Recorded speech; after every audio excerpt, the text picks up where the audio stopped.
This slide shows the endpoint network connection architecture of the proposed model. External internet traffic first passes through the firewall and the non-secure L3 switch.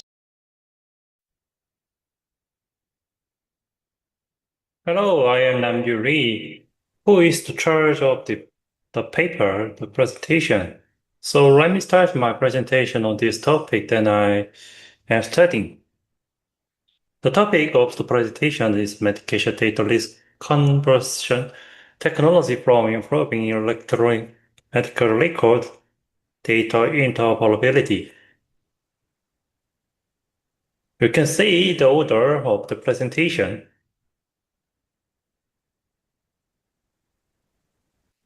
Here is the introduction. Many countries have adopted healthcare standard and implemented electronic medical record by EMR, and the electronic healthcare record EHR system is improved care quality and efficiency.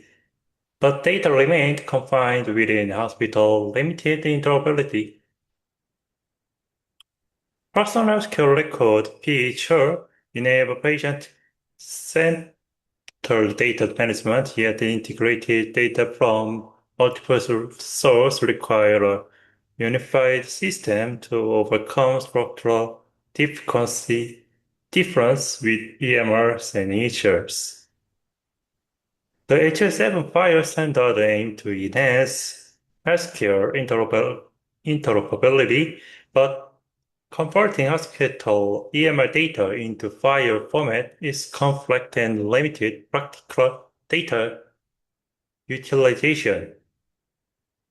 We propose an ontology-based file data conversion method validated from the core case study to improve the interoperability and global usability of the medical data. Before we begin, introduction what file it is. HSM file is an international standard from the exchange of healthcare data, including EHR and PHR information. The data structure of the HSM file as shown as on the left side on the figure is based on the profile defined within the implementation guidance. Those profiler will divide into lists such a patient depend on the required data structure. They allow healthcare data to be standardized globally and structured in a way that can be utilized by AI system. In construct, each system vary across the hospital with the different data types, format, and designed depended on institutional needs. Because there is no unified global standard for such a structure or a process for interoperability and mutual data conversion is required. In this study, we developed a library designed to support the effective use of feature data with the EMS system from the perspective of hospital in the healthcare field. The library focused on the key requirements such as data and code conversion, validated and accurate translation, while minimized level and resource costs. Because hospital has very in size of data needs, but operate on the limited hardware resource, our goal was to design a flexible structure that can adapt to different environments.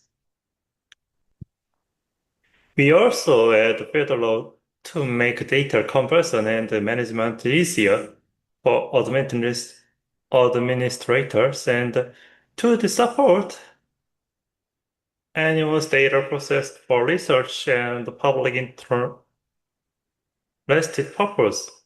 Finally, the system structure followed the ISO 13606 Healthcare Data Integration Standard, ensuring compatibility with existing hospital system and allowed for easy data linkable and reusable.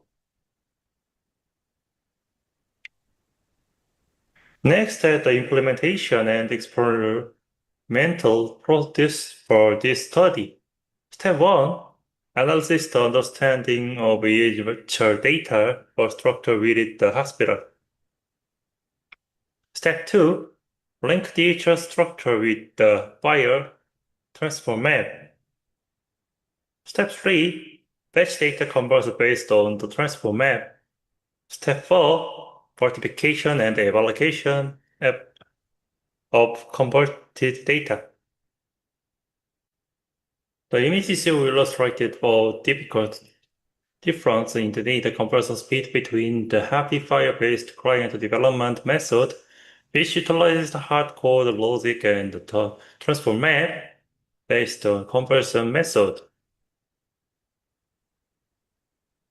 In the conventional Happy-Fire client-server structure, performance is comparable for small or simple dataset. However, as the data volume is increased and linkable among the resources to become more complex, the client-server approach tends to show slower performance due to the in-memories accumulation and the issue with the represent inter-resource relationship. In constrained, the transform map approach the record link of a relationship while the linking data or to the server and storage only the handle information record the linkage. This shows the lower memory consumption and the ability to avoid the full search. Regarding data accuracy, both methods demonstrating comparable performance as test set collected mainly from the large hospital in Korea was already well structured and standardized. This is conclusion.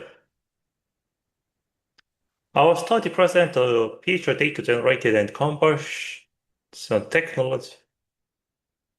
The accommodated divided EH system structured and demonstrated superior efficiency and usability compared to traditional approaches. The proposed method enables seamless fire to EMRC transformation without requiring detailed knowledge of the data standard or the contributes to reducing technology disparities between the larger and smaller healthcare institutions and facility borders, each data exchange and utilization.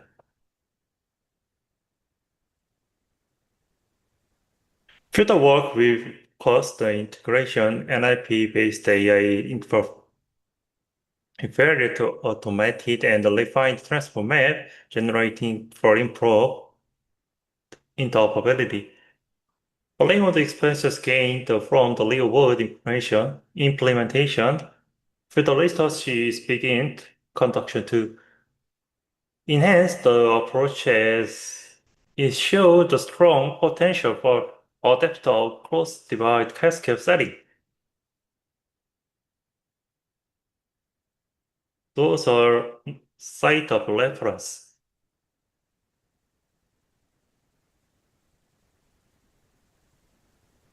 Thanks for your listening.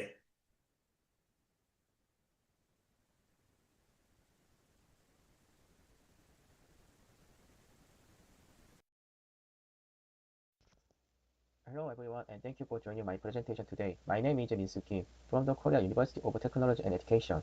It's a great pleasure to share my research with you. The topic of today's presentation is design of a physical network interconnection model through endpoint separation based on rule-based access control. This presentation is composed of 8 parts, ranging from the introduction to the conclusion. You can see the order of presentation. Let me begin with the background of this study. After a series of large-scale cyber attacks in 2013, physical network separation became mandatory in the financial sector. This policy effectively reduced information leakage and malware infections, but it also introduced issues such as low work efficiency and complex management of insertion terminals. Meanwhile, logical network separation still suffered from virtualization vulnerabilities, including privilege escalation and hypervisor attacks. Even physically separated networks can be exposed to risks to the policy misconfigurations or approval bypasses. In this environment, lateral movement, where malware spreads internally after initial infection, remains a key threat. Therefore, our study proposes an RBAC-based endpoint-level physical network separation architecture that structurally blocks lateral movement and maintains consistent security policy enforcement. Now, let me briefly go over the previous research. Existing studies on network separation were mainly divided into logical and physical approaches. Logical separation provides flexibility but has weaknesses such as privilege escalation and cross-session interference. Physical separation improves security but causes operational complexity and maintenance overhead. The common limitation among them was the lack of structural prevention against internal infection spread or lateral movement. Most previous studies focus on post-detection, redundant architectural prevention. To overcome these limitations, our study defines endpoint firewalls and imposes all communication to pass through a transmission control server, which acts as a centralized control point for every data flow. Our proposed architecture consists of 3 domains: the non-secure domains, the connection zone, and the secure domain. The non-secure domain includes the external internet, firewall, web, apt, servers, and user PCs. The connection zone contains the transmission control servers responsible for policy judgment and encrypted communication channels. Finally, the secure domain includes secure PCs, internal database servers, and log servers, which handle critical operations. All network traffic is mandatorily routed through TCS nodes, and direct routing between domains is structural impossible. This design physically separates communication paths by role and provides stronger control over internal data flow. This slide shows the endpoint network connection architecture of the proposed model. External internet traffic first passes through the firewall and the non-secure L3 switch, then reaches the TCS in the non-secure domain. From there, the data is relayed through the secure domain TCS and finally delivered to internal users and servers. In the secure domain, TCS1, TCS2, and servers A and B serve as the final enforcement nodes for each secure PC, DB server, and log server.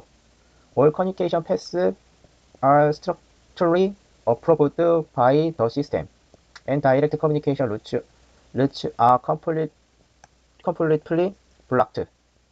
Through this architecture, the entire network communication flow is centrally enforced by TCS to ensure post security and policy consistency. Now I'd like to explain RP-based traffic enforcement mechanism, which is a key part of our design. When a source terminal sends a ARP request to destination, it's not the real destination that replies. Instead, the transmission control server responds with its own MAC address. As a result, the source terminal recognizes the CTS as destination and sends all packets through it. The CTS evaluates the policy and only forwards packets to the real destination if the policy permits. This means all traffic is structurally routed through the CTS and direct bypass routes are impossible. Furthermore, when policy underserved occurs, the system applies the fail closed principle, which means the connection is safely denied by default. Let's move on the RBAC policy structure. The policy framework follows the whitelist-based model that defines each rule by a combination of source IP, destination IP, and port. Policy evaluation takes place in two stages. First at the regional TCS and then the central TCS. Any traffic combination not registered in the whitelist is automatically blocked. Optional constraints such as access time, certificate fingerprint, or destination classification can also be applied. Each policy version is centrally managed and distributed across all servers, and in case of version mismatch, the last valid version is used. All evaluation results are logs and stored in the secure log server for auditing and traceability. To verify the effectiveness of our proposed architecture, we conducted 6 scenario-based tests. In scenario A, communication from the web server to the DB server was permitted. This represents a normal approved business traffic was permitted. Unauthorized path